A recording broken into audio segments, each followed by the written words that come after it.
स्वागत है आपके चैनल पीसी ग्रुप एजुकेशन में। आज हम आप लोग को पढ़ाने चल रहे हैं संज्ञा। संज्ञा किसे कहते हैं और संज्ञा के कितने प्रकार हुए हैं, तो आज हम जानेंगे। अगर आप मेरे चैनल पे नए हो तो आप चैनल को सब्सक्राइब कर लीजिएगा। चलिए स्टार्ट करते हैं। संज्ञा संज्ञा एक विकारी पद है। तो संज्ञा विकारी पद है, तो विकारी पद कितने प्रकार के होते हैं? विकारी पद 4 प्रकार के होते हैं। एक संज्ञा होते हैं, एक सर्वनाम होते हैं, एक विशेषण होते हैं, एक क्रिया होते हैं। ये आपके 4 विकारी पद है। तो उसमें से आज हम आप लोग को पढ़ाने चल रहे हैं संज्ञा। तो संज्ञा किसे कहते हैं? देखिए, संज्ञा उस विकारी शब्द को कहा जाता है जिसके द्वारा किसी व्यक्ति, वस्तु, भाव, जीव और स्थान के नाम का बोध होता है, उसे संज्ञा कहते हैं। ठीक, तो संज्ञा किसे कहते हैं? स्थान को कहते हैं, वस्तु को कहते हैं, व्यक्ति को कहते हैं, भाव को कहते हैं। वो सब जो होते हैं वो सब क्या होते हैं? संज्ञा होते हैं। जैसे एग्जाम्पल में है, उदाहरण इसके हैं,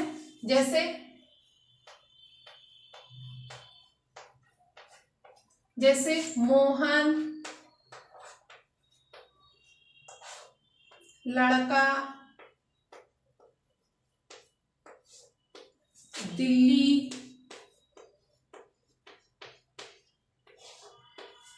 दिल्ली प्रेम, किताब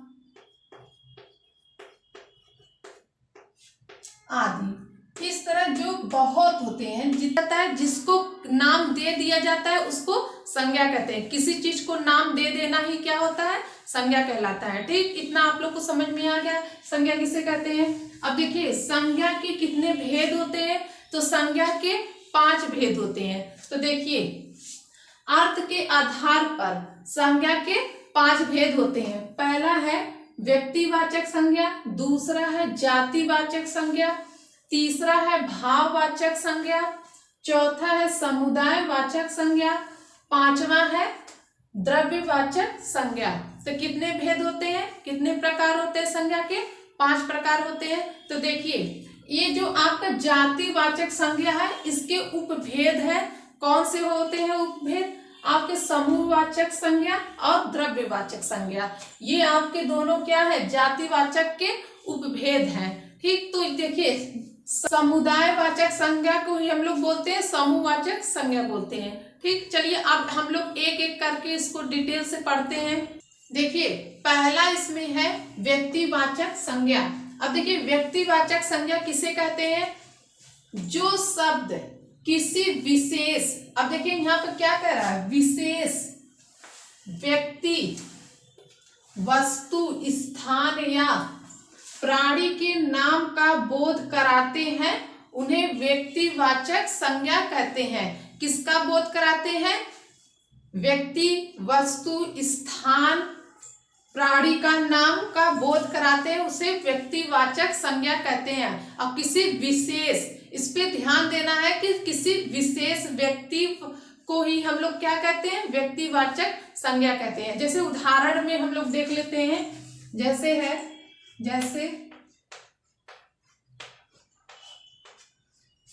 निखिल,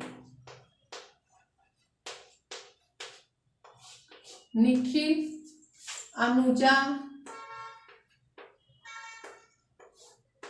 पृथ्वी,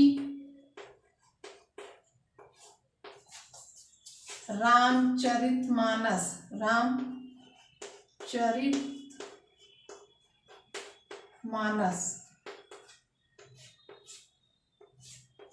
ये सब क्या है? ये आपके व्यक्तिवाचक संज्ञा है। तो देखिए, जिसमें किसी व्यक्ति, विशेष व्यक्ति का बोध कराते हैं, उसे व्यक्तिवाचक संज्ञा कहते हैं। अब देखिए, इसमें क्या है?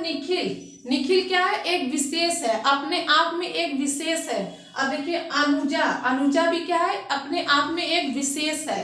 अब देखिए, पृथ्वी क्या है? एक विशेष है, किसी विशेष का नाम है। तो जो किसी विशेष का नाम का बोध कराता है, उसे व्यक्तिवाचक संज्ञा कहते हैं। ठीक है, अब जैसे आप लोग के एग्जाम में कैसे क्वेश्चन इससे पूछा जाता है, जैसे एग्जाम परीक्षा रहता है तो उसमें इससे क्वेश्चन कैसे आता है? जैसे आप लोग को वाक्य दे दिया जाता है, दीपक सुबह से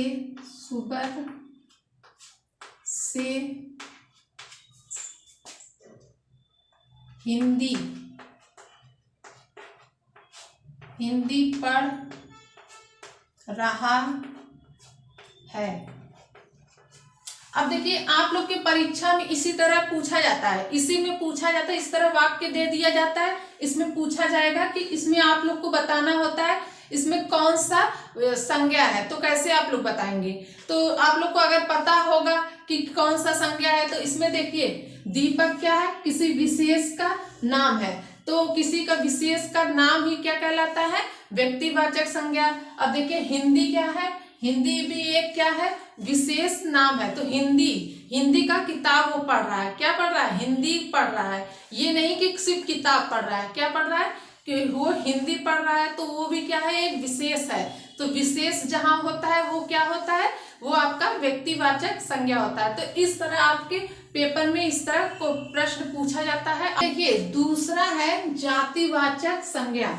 अब देखिए जातिवाचक संज्ञा किसे कहते हैं, जो शब्द किसी प्राणी, वस्तु या समुदाय की पूरी जाति का, अब देखिए यहाँ पे लिखा है पूरी जाति का बोध कराते हैं, उन्हें जातिवाचक संज्ञा कहते हैं। तो पूरी जाति का जो बोध कराते हैं उसे जातिवाचक संज्ञा कहते हैं। अब जैसे उदाहरण है इसके,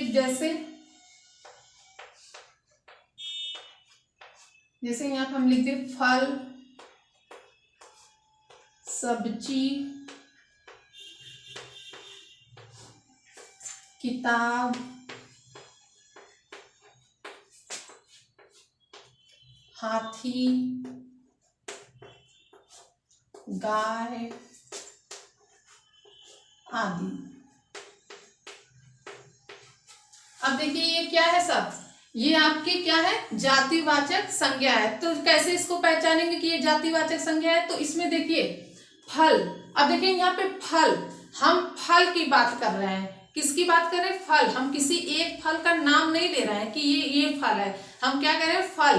तो ये फल पूरी जाति का जो बोध करा रहा है, फल पूरी जाति का बोध करा रहा है, ये क्या हो जाएगा, आपका जातिवाचक संज्ञा हो जाएगा। अब जैसे यहाँ पे लिखा है सब्जी, अब देखिए सब्जी क्या है, सब्जी तो बहुत होते हैं, तो सब्जी हम सिर्फ बोले हैं, तो सब्जी क्या है आपका जातिवाचक संज्ञा, ये पूरी जाति का बोध करा रहा है। अब जैसे यहाँ पे लिखा है किताब, अब किताब है तो किताब तो बहुत होते हैं, तो किताब हम सिर्फ किताब बोले हैं, तो ये पूरी जाति का बोध करा रहा है। अब जैसे यहाँ पे हाथी है, अब हाथी तो विश्व में बहुत है, तो हाथी हर तरह के, हर कलर के होते हैं, हर उसका नाम भी होता है, उसका जैसे बहुत तरह के होते हैं।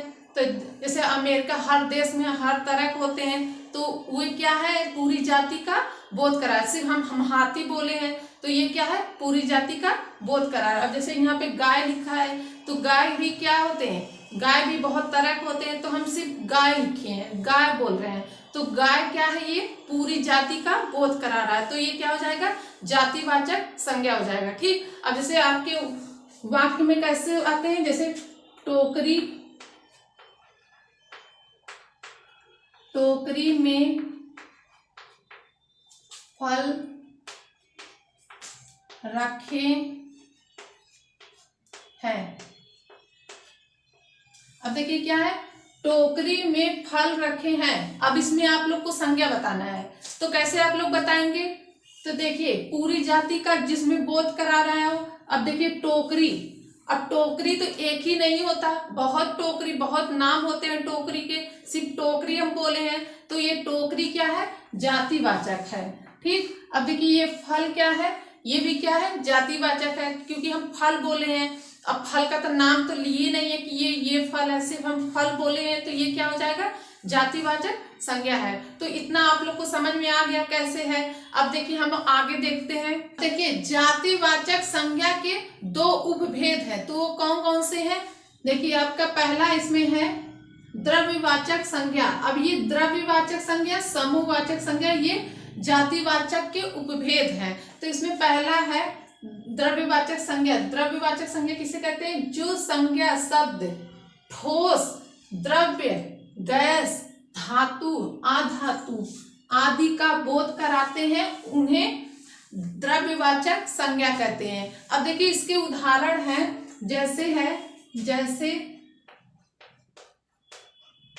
तो द्रव्य कौन कौन से होते हैं द्रव्यवाचक संज्ञा के उदाहरण? देखिए कोयला,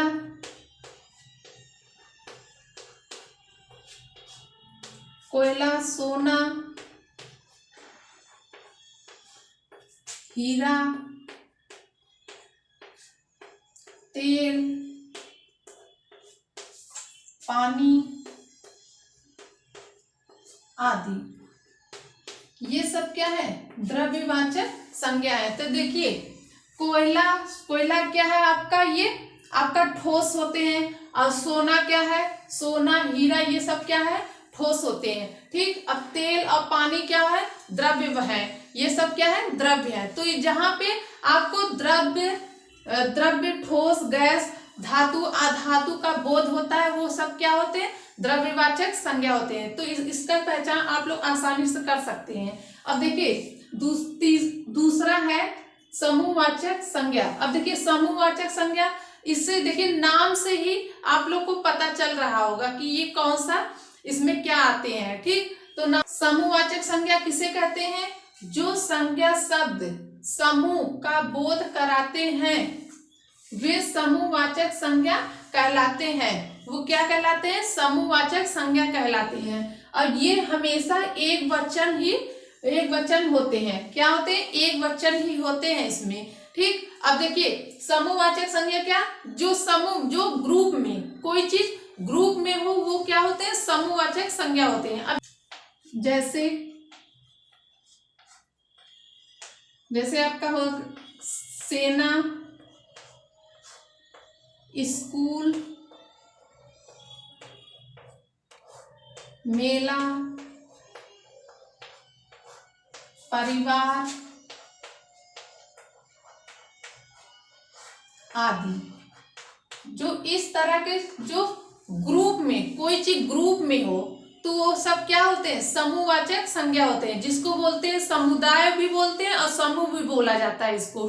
ठीक है। तो इससे आप लोग को पहचान हो रही होगी कि ये, इससे पता चल रहा होगा कि ये आपका समूहवाचक संज्ञा है। ठीक। अब हम लोग आगे देखते हैं भाववाचक संज्ञा। अब देखिए भाववाचक संज्ञा से ही क्या पता चल रहा है? इस शब्द से ही पता चल रहा है कि ये जिसको हम लोग क्या करते हैं? महसूस करते हैं। जिसको देख नहीं सकते, सिर्फ महसूस करते हैं, अमूर्त होते हैं, वो क्या होते हैं? भाववाचक संज्ञा कहलाते हैं। अब देखिए इसके किसे कहते हैं? जिन संज्ञा शब्दों से किसी व्यक्ति अथवा वस्तु के गुण, दोष, अवस्था, भाव आदि का बोध होता है, वे भाववाचक संज्ञा कहलाते हैं। अब ये देखिए कुछ विभिन्न प्रत्ययों को जोड़कर भी बनाई जाती है। अब देखिए प्रत्यय से भी क्या बनते हैं? भाववाचक संज्ञा बनते हैं। बहुत क्या होते हैं? बहुत प्रत्यय से भी जोड़ के बनते हैं और बहुत से प्रत्यय से नहीं जुड़े होते हैं। तो उसमें आधा प्रत्यय भी जुड़े होते हैं, आधा नहीं जुड़े होते हैं। तो आप लोग को पहचानना है वो भाववाचक है कि क्या है। इसके उदाहरण है जैसे क्रोध,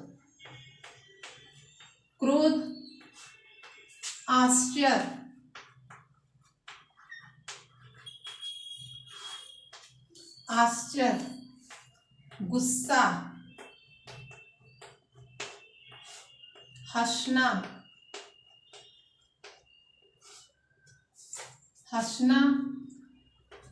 प्रेम आदि। अब ये सब क्या है? भाववाचक संज्ञा है। अब देखिए इसमें क्या है? क्रोध को आप लोग देख सकते हैं? नहीं देख सकते। सिर्फ हम लोग क्या करते हैं? फील करते हैं। जिसको फील किया जाता है वो क्या होते हैं? आपके भाववाचक संज्ञा होते हैं। अब जैसे आश्चर्य, अब आश्चर्य जैसे बहुत आश्चर्य से किसी को देखना, ये क्या है? आपको जिसको महसूस सिर्फ कर रहे हैं। ठीक है। जैसे गुस्सा, अब गुस्सा को क्या कोई देखता है कि उसको वो गुस्सा हो रहा है? क्या तो होता है कि हम लोग सिर्फ फील कर रहे हैं कि वो गुस्सा में है। अब देखिए हंसना भी क्या है? एक फील होना ही है। क्या है? महसूस जिसको कहते हैं। अब जैसे प्रेम है, प्रेम भी क्या है? एक जिसको प्रेम प्यार बोलते हैं, तो वो क्या होते हैं? आपके फील होते हैं। तो क्या होते हैं, महसूस किया जाता है, तो वो क्या सब होते हैं, आपके भाववाचक संज्ञा होते हैं। तो इतना आप लोग को समझ में आ गया कि भाववाचक संज्ञा किसे कहते हैं। तो हम वीडियो को यहीं पर रखते हैं। आज का क्लास आप लोग को कैसा लगा कमेंट करके जरूर बताइएगा। उम्मीद करती हूँ आप लोग को जितना आज हम संज्ञा पढ़ाएं आप लोग को समझ में आ गया होगा। आपसे नेक्स्ट वीडियो में मिलते हैं। आप लोग वीडियो को लाइक कर दीजिएगा, सब्सक्राइब कर दीजिएगा, बेल आइकन को प्रेस कर दीजिएगा। तब तक के लिए धन्यवाद।